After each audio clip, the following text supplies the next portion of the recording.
देखो भाई जी लोग, आज जर्नल का ये 12वां सीरीज आ रहा है। यानी जर्नल पर ये वीडियो नंबर 12 पार्ट 12 बन रहा है। बहुत खूबसूरत वीडियो आज का होने जा रहा है, बहुत खूबसूरत क्लास आज का होने जा रहा है। हालांकि हर क्लास ही खूबसूरत है, लेकिन आज की क्लास और मजेदार है क्योंकि टॉपिक देखो सेंटर में गुड्स है। देखो भाई, पीछे का वीडियो जरूर आप लोग देखें। वास्तव में आप अकाउंट्स को बहुत तरीके से सीख जाएंगे और जर्नल के बाद तो ऐसे भी बहुत स्पीड हो जाएगा क्लास, क्योंकि जर्नल तक ही हम स्लो हैं। जर्नल हम बहुत डिटेल्स में चाह रहे आपको पढ़ाएं, क्योंकि हम पहले ही समझाएं कि जर्नल के बिना काम नहीं चलना है, चाहे वो किसी भी स्टैंडर्ड के बच्चे हो। ठीक है, आप 11th को हो, 12th के हो, आगे किसी भी स्टैंडर्ड के हो, आपको जर्नल तो सीखना ही है। पहले ही से बता दिए हैं आपको कि जर्नल सीखना ही है, चाहे आप इसको मजबूरी समझ लो या जरूरी समझ लो, सीखना है, कोई उपाय नहीं है। इसीलिए इतना वक्त ले रहे हैं, इतना समय हम ले रहे हैं जर्नल को लेकर। ठीक है, हर एक सीरीज में हम नए नए ट्रांजेक्शंस को लेकर आ रहे हैं और उस पर एक हम डीप डिस्कशन कर रहे हैं। Deep discussion in the sense कि रूल्स के साथ हमको एंट्री करना, रूल्स को अप्लाई करते हुए चलना है। याद नहीं करना है, कॉन्सेप्ट को क्लियर करना है। देखो, कॉन्सेप्ट क्लियर हो जाएगा तो आप कभी इसको भूलोगे नहीं और काफी मजा भी आएगा। तो कॉन्सेप्ट क्लियर करना है, देखो, ठीक है ना। तो मेरा टॉपिक जो है ये गुड्स है। देखो, गुड्स। अब गुड्स में हम पहले ही आपको समझा दिए हैं कि there are 2 types of goods. पहला गुड्स जो होता है इसका नाम है ट्रेडिंग गुड्स और दूसरा गुड्स यहां पर है यूजिंग गुड्स।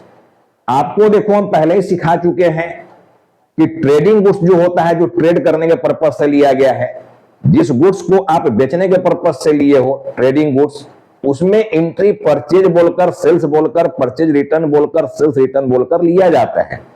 लेकिन जो गुड्स आपका यूजिंग नेचर का है, जैसे ये मेरा बोर्ड है, व्हाइट बोर्ड, ये मेरा यूजिंग नेचर का है, ये मार्कर मेरा यूजिंग नेचर का है, तो नेम वाइज यहां पर एंट्री होगा।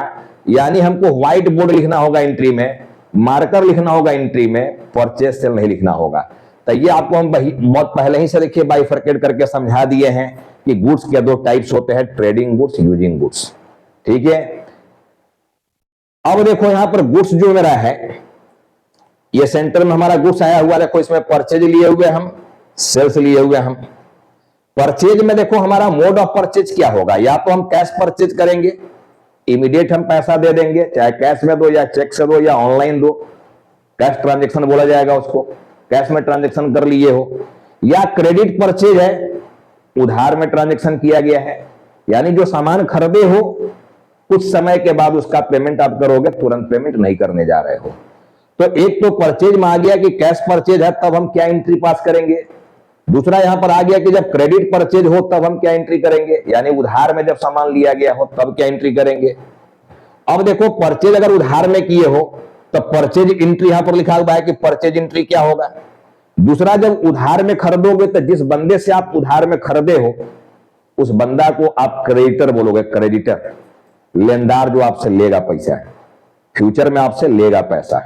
ठीक है, तो जब उसको पैसा आप दोगे, यानी उस क्रेडिटर को जब पेमेंट आप करोगे, तो पेमेंट की एंट्री क्या होगा, यही लिखा हुआ है, creditors payment entry by cash और check.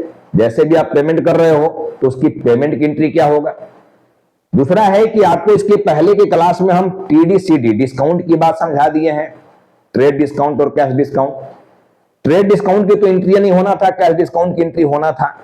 Cash discount cash transaction के लिए आया हुआ है।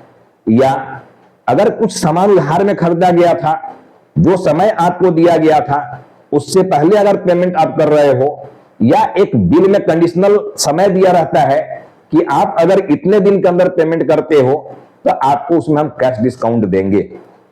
ठीक है, कैश डिस्काउंट देंगे। तो वही बात यहां पर आया है क्रेडिटर्स पेमेंट में कि विदाउट डिस्काउंट, विथ डिस्काउंट।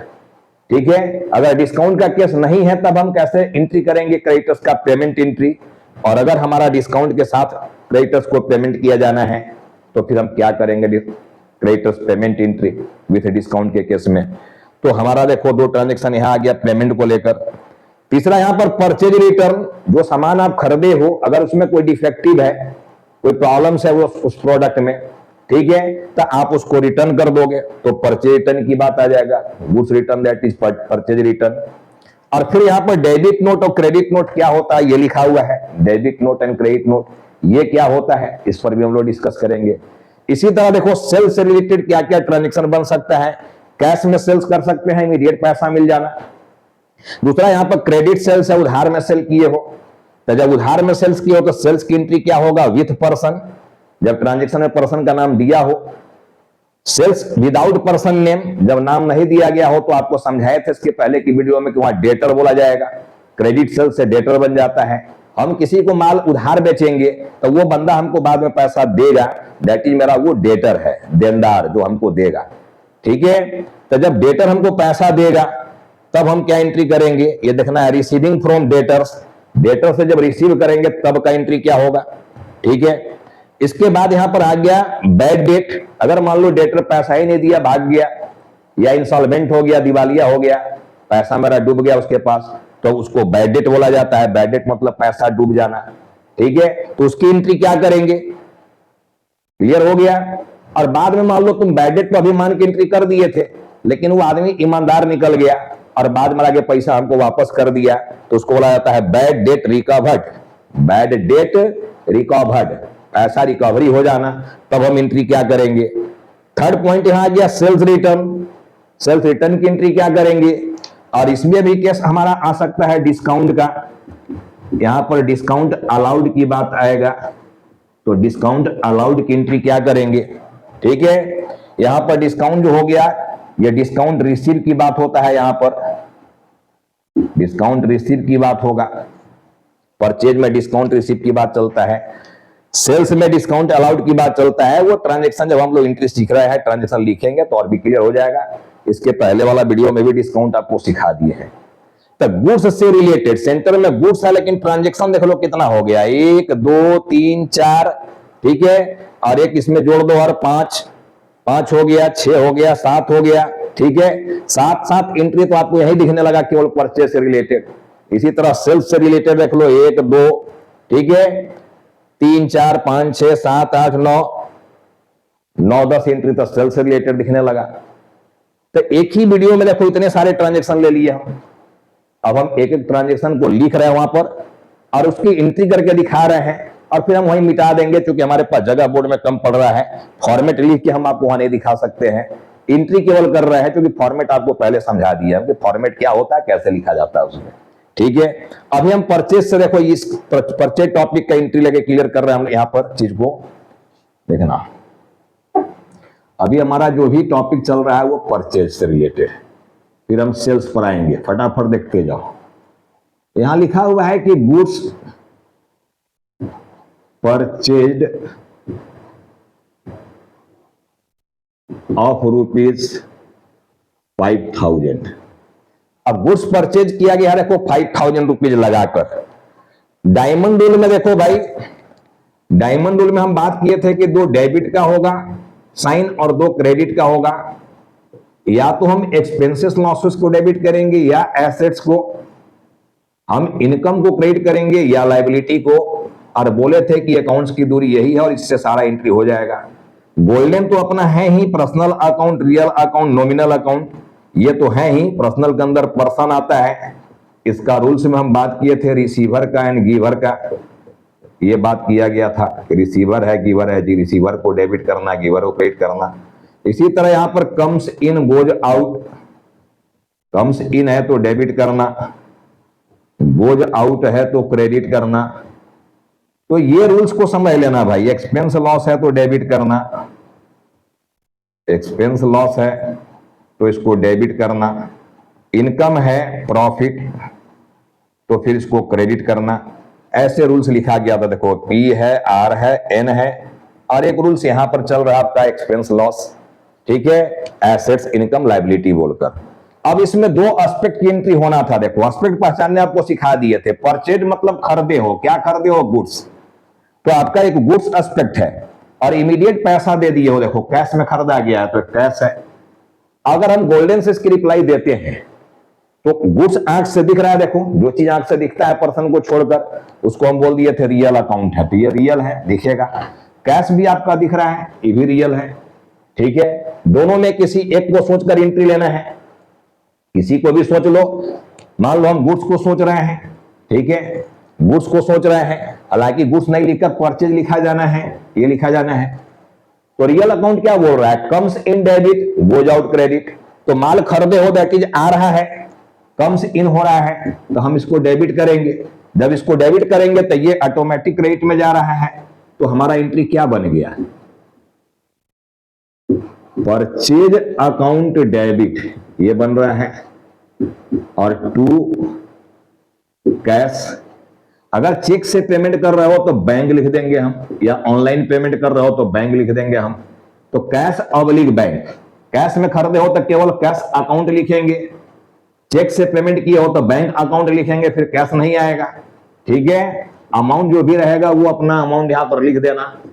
तो ये आपका एंट्री कंप्लीट हो जाता है। देखो एक नरेशन बता ही दिए थे कैसे लिखना है आपको। तो ये तो हम गोल्डन रूल से रिप्लाई दे दिए। अगर हम इसी की रिप्लाई डायमंड रूल से दे आपको, ये तो गोल्डन से हो गया। डायमंड जो होता है, देखो ये डायमंड जो है, ये डायमंड परचेज को, ठीक है, डायमंड रूल जो है, देख लेना यार, मिटा रहे हैं चूंकि जगह की कमी हो रही है। डायमंड रूल जो है, ये रूल, ये परचेज को एक्सपेंस और सेल्स को इनकम, ये बोलता है। देखो वैसे गोल्डन में भी हम लोग नॉमिनल अकाउंट के अंदर रखे हैं परचेज को और सेल्स को, क्योंकि परचेज सेल दोनों दिखता नहीं है, गुड्स दिखता है। तो परचेज वहां भी एक्सपेंस में रखा गया, सेल्स को इनकम में रखा गया है। ठीक है, अब जब पर्सन अगर आ जाएगी इस रूल में, समझना पर्सन की बात को लेकर, पर्सन जब आ जाए, पर्सन, ठीक है, जब पर्सन आ जाए तो पर्सन क्या होता है, पर्सन से पैसा हमको रिसीव करना है या उसको देना है, या तो वो रिसीवर होगा, रिसीवर, या वो गिवर होगा। ठीक से समझना, रिसीवर है पाने वाला, दैट इज कि वो क्रेडिटर्स है, और गिवर है देने वाला, दैट इज कि वो मेरा डेटर है। ठीक है, डेटर जो होता है ये ए एसेट्स होता है, और क्रेडिटर जो है ये एल लाइबिलिटी होता है। अब ठीक से समझना, देखो अगर किसी पर्सन से हमको पैसा लेना हो, फ्यूचर में लेना हो, दैट मीन्स कि मेरा वो एसेट्स है, ए के पिलर में आएगा एसेट्स। जब किसी पर्सन से पैसा लेना हो दैट इज एसेट्स, और जब किसी को पैसा लौटाना हो दैट इज लाइबिलिटी। जिस पर्सन को हम पैसा लौटाएंगे लाइबिलिटी है, पर्सन को देना है तो लाइबिलिटी, और पर्सन से लेना है तो एसेट्स। क्योंकि पिलर को पहचानोगे तभी इस रूल को अप्लाई कर पाओगे। ठीक है, तो एक तो हम आपको यहां समझा दिए गोल्डन से। देखो इसको अगर आप गोल्डन से यहां पर हटा दें, हम गोल्डन से हटाएं इसको और डायमंड में हम आ जाएं इसको लेकर, तो देखो हमारा जो एक्सपेंस है जी, लिखना तो एक्सपेंस है ना, तो ये ई है, ई एक्सपेंस क्या है, ई, और कैश क्या है, कैश आपका है अब यहां पर ए एसेट्स। हम बोले थे कि पैसा आपके पास आए या आपके पास से जाए, पैसा ऑलवेज एसेट्स होता है, कैश होता है, कैश एसेट्स होता है ऑलवेज। ठीक है, अगर वो आएगा तो कैश रुपी एसेट्स बढ़ेगा, और जाएगा तो कैश रुपी एसेट्स घट जाएगा। बस यही होना है, एसेट्स बढ़ेगा या घटेगा, एसेट्स बढ़ता भी है घटता भी है। तो कैश ऑलवेज एसेट्स है, ऐसा नहीं कि वो जा रहा है तो एक्सपेंस हो जाएगा, ऐसा नहीं। एक्सपेंस को हम पहले ही डिफाइन कर दिए हैं कि एक्सपेंस दिखता नहीं है, फिल किया जाता है, दूसरा रिकवरी चांसेस नहीं होता है पैसा का। जब एक बार पैसा निकल जाता है अपने पास से तो रिकवरी नहीं होना है। अब देखो यहां पर ई है, ए है, किसी एक पर सोचकर आपको एंट्री लेना है। मान लो एक्सपेंस पर ही सोच रहा हो, इस पर पहले हमारा जीरो एक्सपेंस जो था परचेज के रूप में, जो एक्सपेंस है पहले ये जीरो था, अब हमारा एक्सपेंस यहां पर 5000 रुपीज के रूप में आया। बताओ हमारा एक्सपेंस बढ़ रहा है या घट रहा है, एक्सपेंस इंक्रीज हो रहा है, बढ़ रहा है। और जब एक्सपेंस इंक्रीज होता है तो ये रूल बोला है, देखो ये रूल बोला है, ये दोनों में बोला है कि जब ये इंक्रीज होगा तो डेबिट कर देना, और जब ये डिक्रीज होगा तो क्रेडिट कर देना। इसी तरह ये बोला है कि जब इंक्रीज होगा तो क्रेडिट करना, और जब डिक्रीज होगा, डिक्रीज, तो डेबिट करना, ऐसा बोला है रूल ये। तो एक्सपेंस हमारा इंक्रीज हो रहा है, मतलब कि हमको इसको डेबिट करना होगा, और पैसा अपने पास से जा रहा है, दैट इज कैश रुपया, एसेट्स घट रहा है। और जब एसेट्स घटता है, देखो एसेट्स का भी डेबिट बैलेंस है, जब डिक्रीज होगा, घटेगा, तो क्रेडिट करने के लिए बोल रहा है, तो इसको हम क्रेडिट कर देंगे। देखो अब देखो डायमंड रूल से भी इसकी रिप्लाई सेम आ गया। परचेज को डेबिट करने के लिए बोल रहा है, डेबिट किए हो, और कैश को क्रेडिट करने के लिए बोला है, क्रेडिट किए हो गया तक की बात। अब देखो यहां पर सेकेंड ट्रांजेक्शन क्रेडिट परचेज की बात आ रहा है। कैश परचेज तो हम बात समझा दिया आपको, क्रेडिट परचेज है, उधार में खरीदे हो। अब उधार में खरीदे हो, जैसे यहां लिखा हुआ है कि गुड्स परचेज, ठीक है, गुड्स परचेज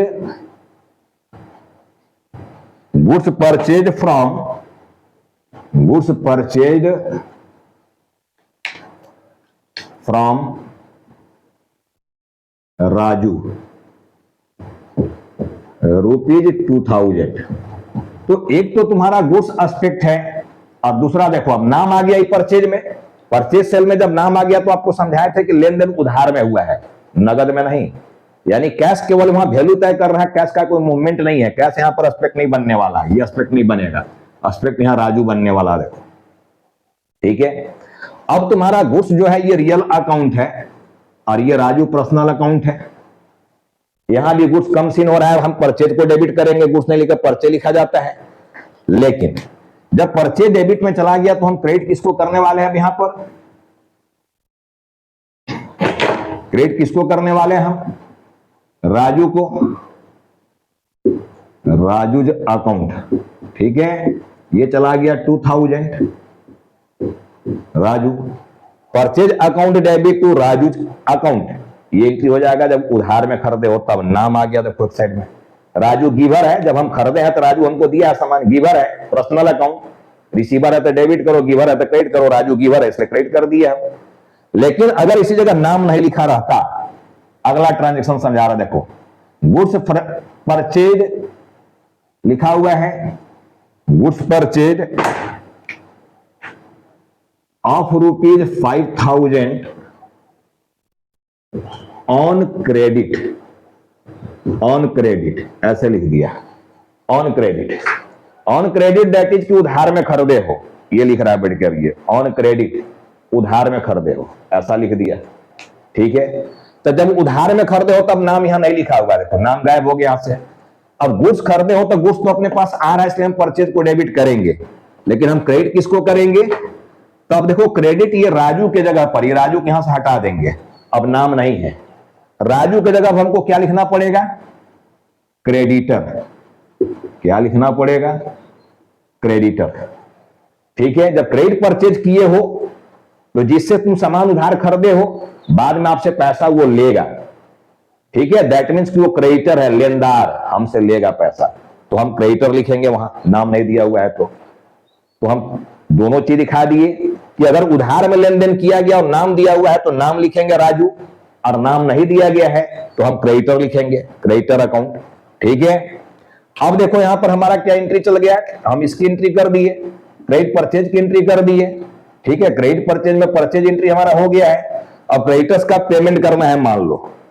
अब जैसे मान लो कि राजू लिखा हुआ है या यहां पर क्रेडिटर लिखा हुआ है, तो अभी तुम्हारा देखो, अगर हम लोग इसी चीज को डायमंड रूल से देखते तो तुमको पहले ही हम समझाए कि देखो भाई ये ई है, और यहां पर क्रेडिट में खरीदे हो बैठ के, तो एक तो एस्पेक्ट क्रेडिटर है, क्रेडिट यहां जो लिखे हो ये क्रेडिट, इसी क्रेडिट से बनता है क्रेडिटर, और ये क्रेडिटर जो आपका है ये लायबिलिटी की पिलर में है, लायबिलिटी, क्योंकि बाद में आप पैसा देने वाले हो ना, इसलिए लायबिलिटी है।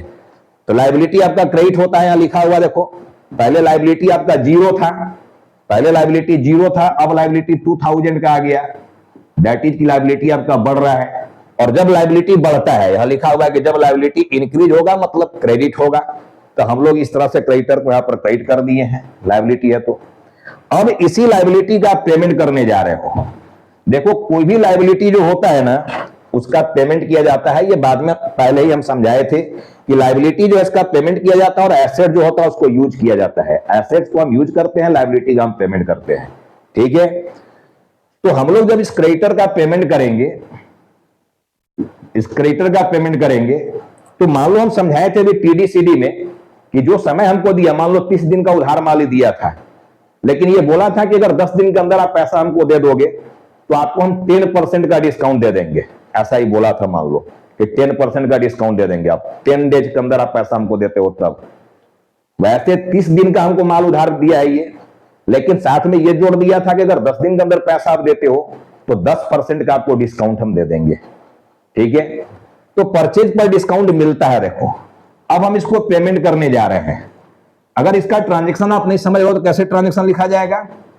लिखा जाएगा कि कैश पेड टू राजू।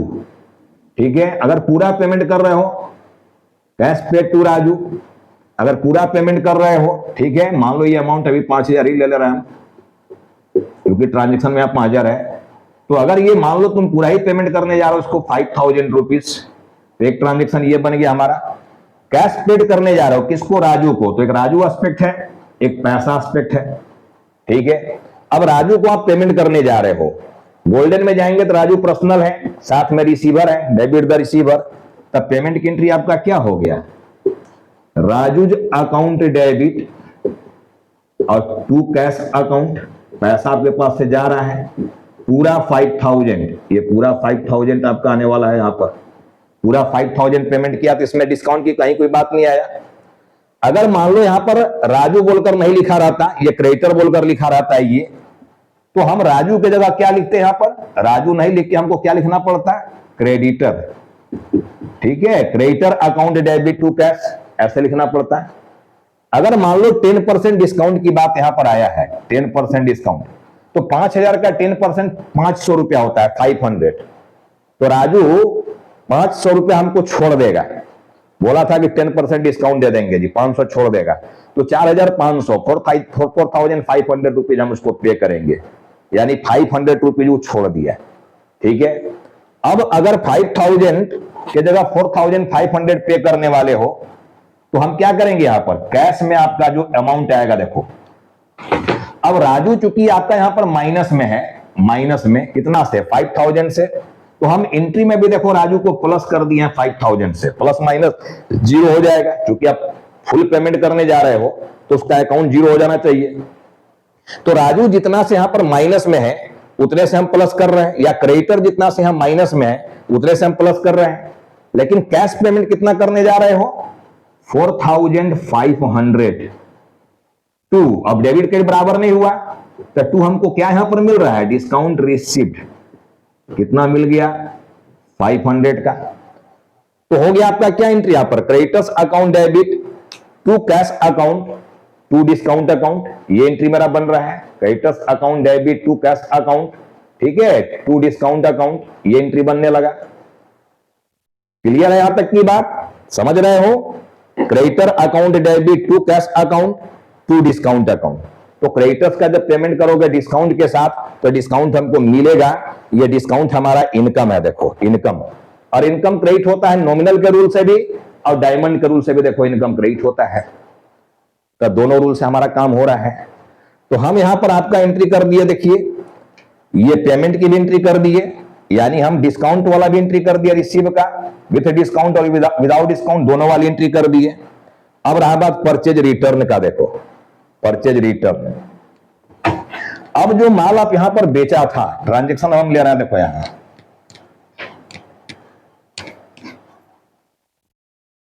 ठीक है, यहां पर गुड्स परचेज फ्रॉम राजू ₹5,000। ठीक है, तो आप यहां पर एक राजू आपका एस्पेक्ट था, एंट्री क्या कर रहे थे आप? Purchase account debit to Raju, ये एंट्री कर रहे थे, राजू अकाउंट। अब यहां लिख रहा है कि गुड्स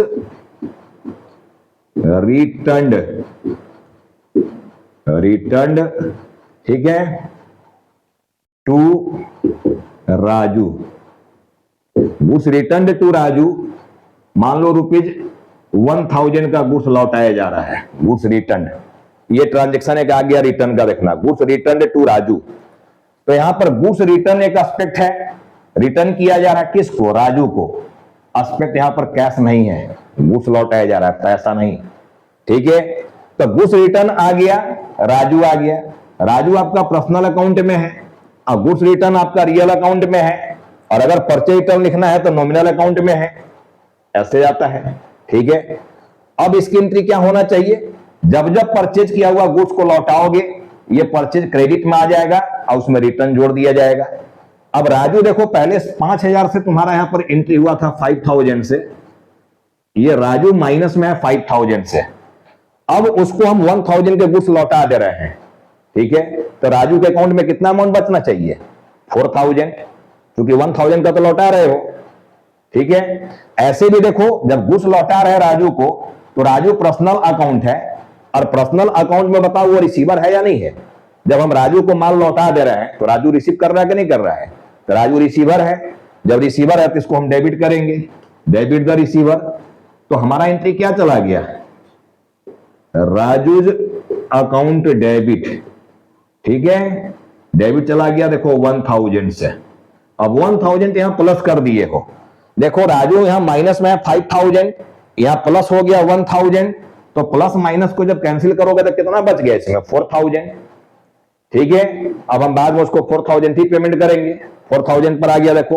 और 2 हम नाम दे देंगे यहां पर purchase return, purchase return account, या परचेज रिटर्न का दूसरा नाम बताया गया था return outward, return outward account, ये बताया गया था। तो रिटर्न की एंट्री देखो ये हो जाएगा परचेज रिटर्न का।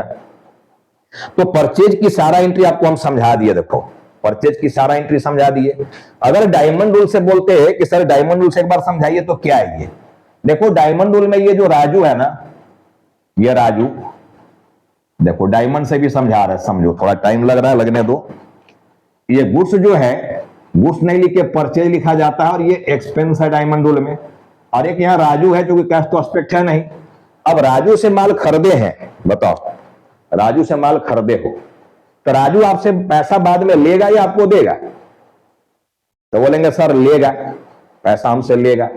और जब बाद में ये लेगा मतलब कौन है ये राजू आपका, राजू कौन है, क्रेडिटर, लेनदार है, लेनदार। और लेनदार क्या है, लायबिलिटी। क्या होता है लायबिलिटी, अगर हमसे पैसा कोई लेगा फ्यूचर में दैट इज लायबिलिटी, और जब हमको देगा दैट इज एसेट्स, ये होता है, ठीक है। तो लायबिलिटी पॉइंट ऑफ व्यू से भी इसकी एंट्री समझा दी है हम आपको। अब यहां पर लायबिलिटी देखो माइनस में था आपका 5000, यहां प्लस कर दिया लायबिलिटी को, राजू इज लायबिलिटी, प्लस कर दिया लायबिलिटी को, चूंकि 1000 को लौटा दिया हो तो प्लस कर दिए। तो यहां माइनस में तुम्हारा 5000 प्लस में 1000, डिफरेंस आ गया 4000, यानी लायबिलिटी आपके पास 4000 का बच गया। जब हम क्रेडिटर्स को दैट इज राजू को पे करेंगे फ्यूचर में तो हम 4000 रुपीज पे करेंगे बस, ठीक है। तो ये आपका एंट्री हो गया, देखिए परचेज से रिलेटेड सारा एंट्री आपको हम समझाए कि परचेज है और जब उसका रिटर्न होगा तब हम एंट्री क्या करेंगे। अब हम बात कर रहे हैं देखो सेल्स का। अब ये टॉपिक हम यहां से हटा रहे हैं, देखो ये चीज को हम हटा रहे हैं यहां से,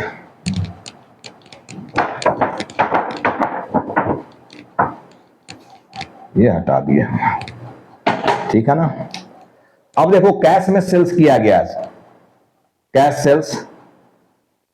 तो मान लो यहां पर लिखा हुआ है कि गुड्स सोल्ड ऑफ रुपीज 5000। अब देखो गुड्स एस्पेक्ट है, 5000 एस्पेक्ट है, ये रियल है, ये भी रियल है, ठीक है। माल बेचे हो तो ये पैसा हमारे पास आएगा। अगर हम इस पर सोचते हैं तो पैसा हमारे पास आ रहा है, दैट इज कम्स इन।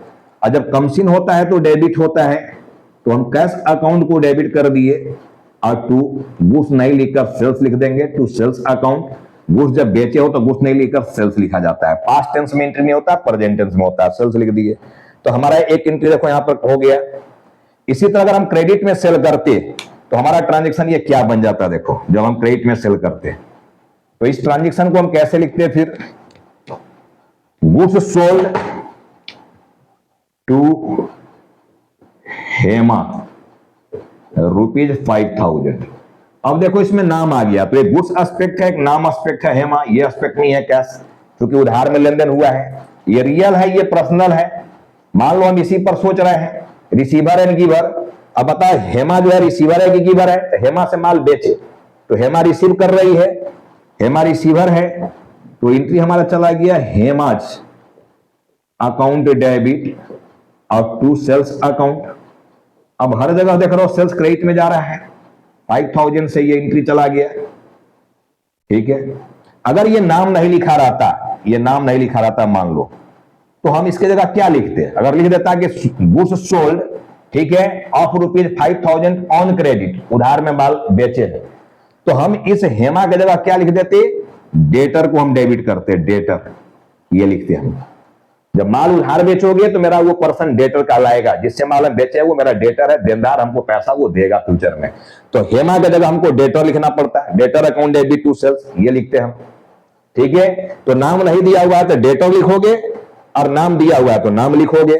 तो हमारा देखो ये सेल्स की एंट्री हो गया, sales with person name, sales without person name, ये दोनों काम हम कर लिए। ठीक है, अब हमारे पास क्या आ रहा है? रिसीविंग फ्रॉम डेटर्स, पैसा अगर हमको डेटर से मिल रहा है तो हम एंट्री क्या लेंगे? रिसीविंग फ्रॉम डेटर्स, अगर डेटर से पैसा रिसीव हो रहा है, ठीक है, रिसीविंग। अब रिसीविंग अगर हमारे पास पैसा हो रहा है डेटर से, मान लो ये डेटर हेमा है, इससे हमको पैसा मिल रहा है, तो क्या लिखा रहेगा? कैश रिसीव्ड, ठीक है, फ्रॉम हेमा, या इसके जगह लिखा रहेगा डेटर। ठीक है, अगर मान लो पूरा पैसा हमारा मिल जा रहा है, जितना का हम माल बेचे थे, 5,000 का बेचे थे, और 5,000 पूरा पैसा हमको मिल रहा है, ये पूरा 5,000 मिल जा रहा है। ठीक है, पूरा 5,000 रुपीज हमको मिल जा रहा है। अब यहां पर आ गया cash received from Hema, cash हमको मिला है, क्या मिला है? ये पैसा किससे मिला है? हेमा से। देखो हेमा से यानी डेटर से। तो दो एस्पेक्ट ये है, हेमा एंड कैश, ये दो एस्पेक्ट होगा। अब हेमा आपका पर्सनल अकाउंट है, ठीक है, और कैश आपका रियल अकाउंट है। अगर हम डायमंड में जाएंगे तो हेमा को क्या बोलेंगे हम? हेमा कौन सा पिलर में आ जाएगा? ए में, क्योंकि हेमा से पैसा हमको लेना है। तो जब किसी पर्सन से पैसा लेना हो तो वो एसेट्स कहलाएगा, ए। ठीक है, और कैश जो कि हमारे पास आ रहा है तो ये कैश भी मेरा ए ही है, दोनों ए है। देखो अब एंट्री हम क्या करेंगे? Cash received from Hema, Hema से पैसा मिला, तो cash real account comes in हो रहा है, तो हम डेबिट करेंगे कैश को, कैश अकाउंट डेबिट। और अगर एसेट्स पॉइंट ऑफ व्यू से सोचता तब ये देखो एसेट्स इंक्रीज हो रहा है, कैश वाला एसेट्स, क्योंकि कैश हमको मिल रहा है। तो जब हमारा कैश हमको मिल रहा है तो कैश बैलेंस हमारा बढ़ रहा है, और जब कैश बढ़ेगा, इंक्रीज होगा, लिखा हुआ है एसेट जब इंक्रीज होगा तो डेबिट करेंगे, तो उससे भी डेबिट हो रहा है।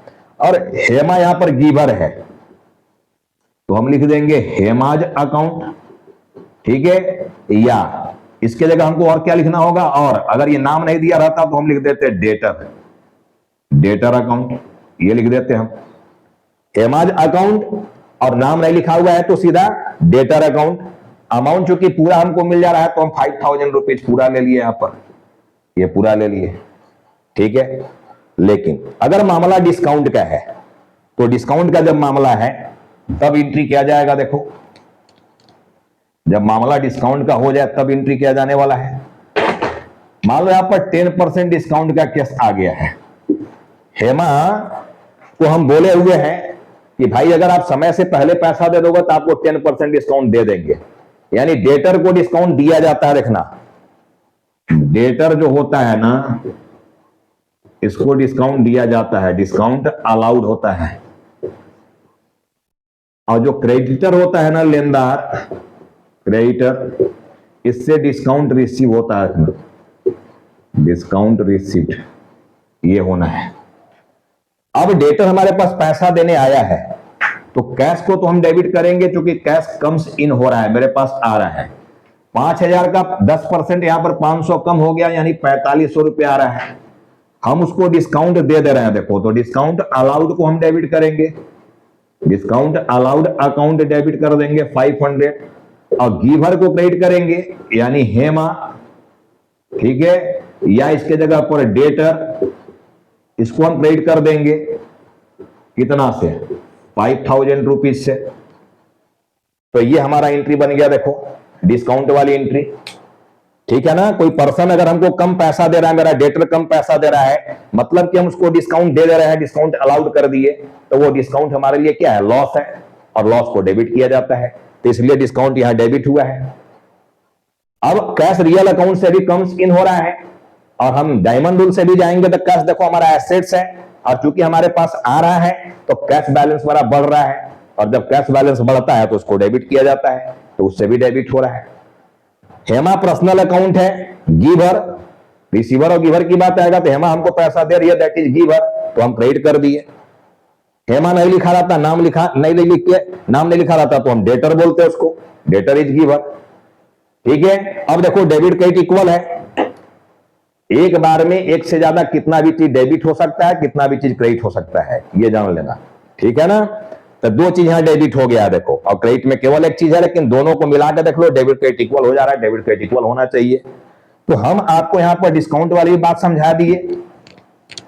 अब देखो यहां पर बोलता है कि हेमा जो है इंसॉल्वेंट हो गई, ये जो हेमा है इसके बारे में कहा जा रहा है कि इंसॉल्वेंट हो गई है, इंसॉल्वेंट, ठीक है, एंड नथिंग इज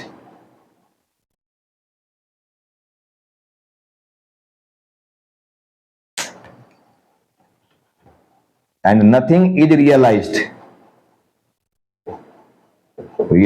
कुछ भी वसूल नहीं हुआ मान लो हेमा से, तब देखो यहां पर हेमा को क्रेडिट करके रखे हो, डेटर है, यहां पर क्रेडिट कर दिया था, ठीक है। ये तो रिसीव की एंट्री हो गया है ना, पहले तो तुम सेल किए हो हेमा से, सेल्स की एंट्री हमको देखना है, तब बैड डेट की एंट्री समझ पाओगे।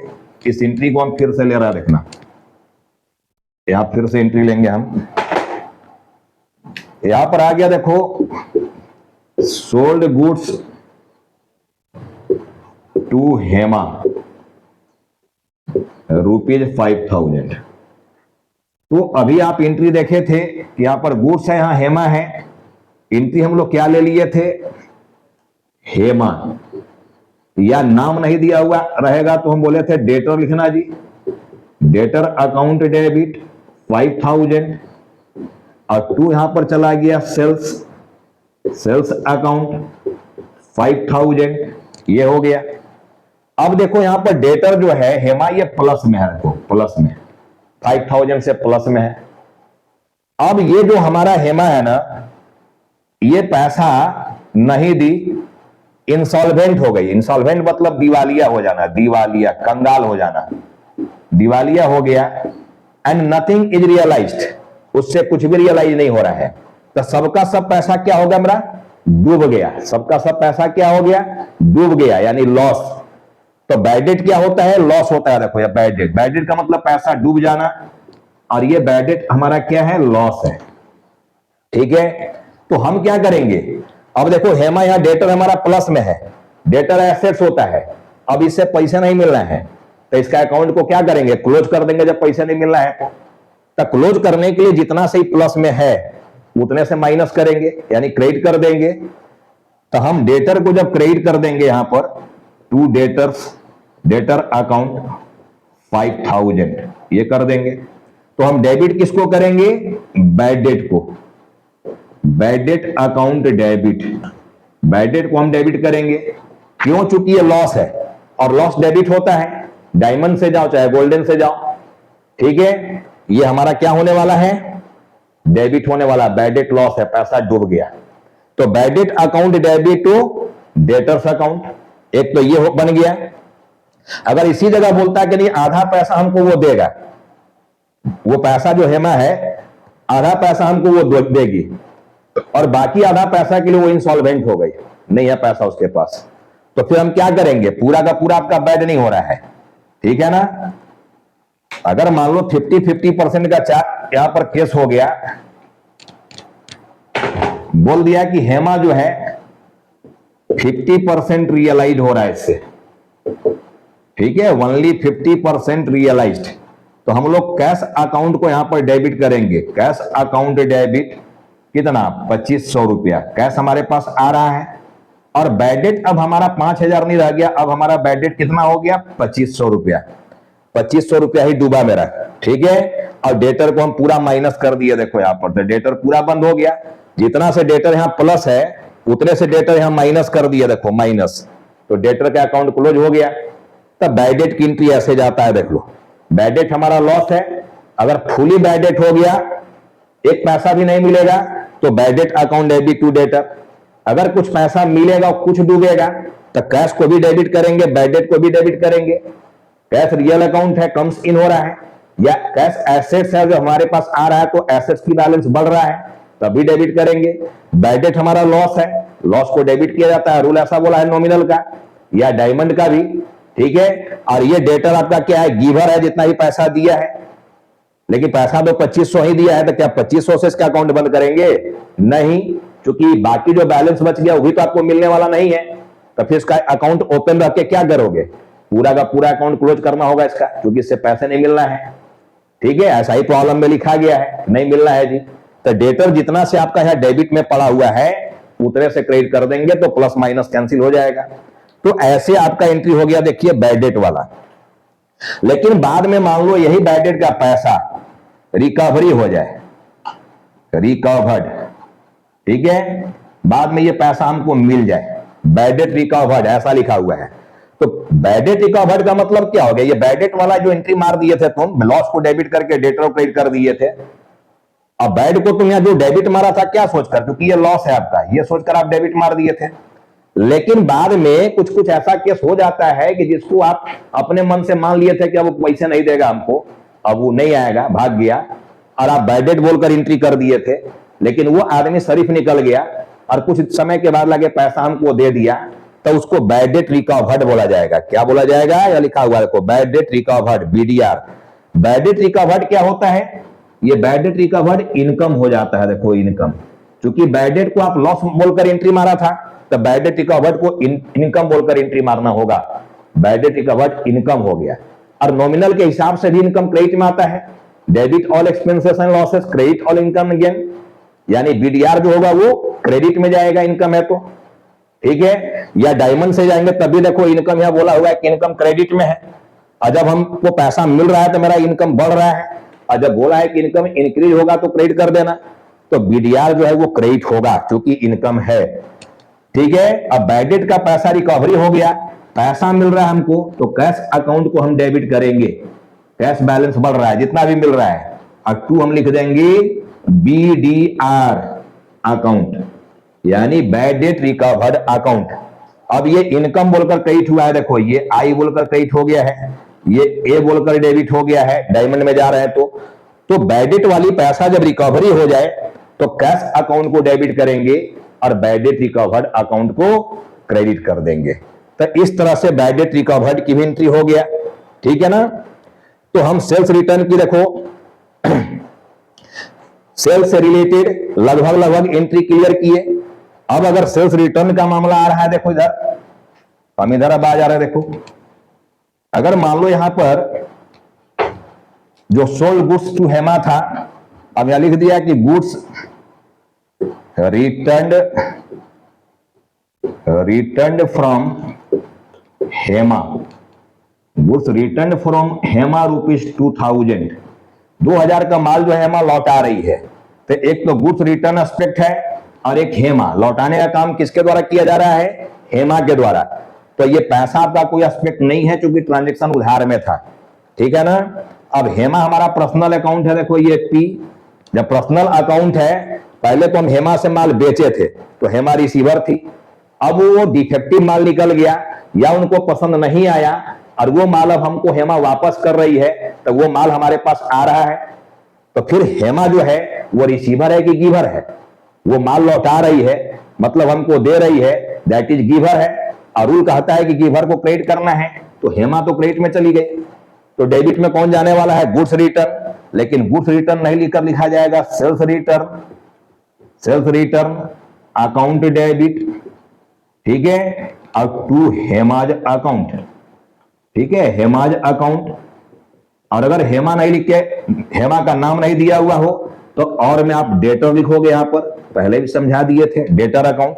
तो sales return account debit to debtors account, इसी सेल्स रिटर्न को रिटर्न इनवार्ड भी बोला जाएगा, रिटर्न इनवार्ड ये भी बोला जाएगा, ये सेल्स रिटर्न को। तो सेल्स रिटर्न की जगह आप रिटर्न इनवार्ड वर्ड भी ला सकते हो, ठीक है। तो आज के वीडियो में ये गुड्स से रिलेटेड लगभग एंट्री, लगभग ट्रांजेक्शन लेने की कोशिश हमने किया है। तो इसमें एक एंट्री नहीं, आज हम बहुत सारी एंट्री समझा दिए। वीडियो को आप बीच में रोक कर, ठीक है, जहां नहीं समझ में आएगा बैक में जाकर टाइम लीजिएगा और समझने की प्रयास कीजिएगा, किताब निकाल के प्रैक्टिस कीजिएगा, ठीक है। जितना प्रैक्टिस करोगे उतना परफेक्ट बनोगे। तो आज की वीडियो को हम यहीं स्टॉप कर रहे हैं। अगली क्लास में हम लोग अगला पार्ट, इसका पार्ट 13 लेकर आएंगे एक नए ट्रांजेक्शंस के साथ, ठीक है, और मजेदार तरीके से हम लोग और बात करेंगे। तब तक के लिए हम यहां पर वीडियो को स्टॉप कर रहे हैं, ठीक है ना। जय हिंद।